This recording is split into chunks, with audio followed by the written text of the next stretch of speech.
And so what is favor? What is this? How do we define exactly what this is? Favor is knowing God's presence, being given God's power, and fulfilling God's purpose in the earth. That is knowing and realizing that the presence of God rests on your life, that there's the power given to you, an ability, a grace that is placed upon your life, but it is placed there for a purpose. Not just to exist, not just to accomplish the purpose that you have initiative for, but to fulfill God's purposes. And I believe today that God is looking for men and women just like you and just like Mary to place the favor of God upon, to see his purpose fulfilled in this hour and in this time. 3 things that we see in Mary's life. Number 1, the favor are overshadowed by his presence. And I want to tell you something. In the day and in the hour that we live in, we must have the Spirit of God and the presence of God overshadowing our life. How else can we accomplish what God has called us to accomplish without being filled with the Spirit?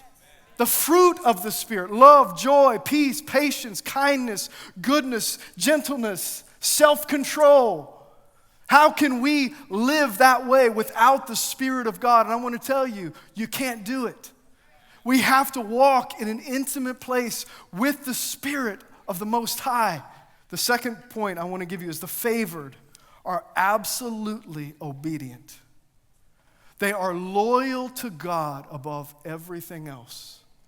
There's a line that has been drawn in the sand, and we must decide what side of the line we are going to be on. And be firmly obedient, absolutely obedient to the purpose of God for your life. And that means living a life set apart from the way the rest of the world lives. Your life should look different than the way the rest of the world lives. And the last one is this: the favored birth God's purpose. They birth it. You know, we tend to think about big picture. How can I change the whole country? But before we change the world, we need to change our world. So the purpose God has placed upon your life is to change your world. The world that he's put you in, to be a man and woman of God. And if we will set our lives apart to walk uprightly, he will pour out his blessing upon us. But it comes when we align ourselves to the purposes of God for our life.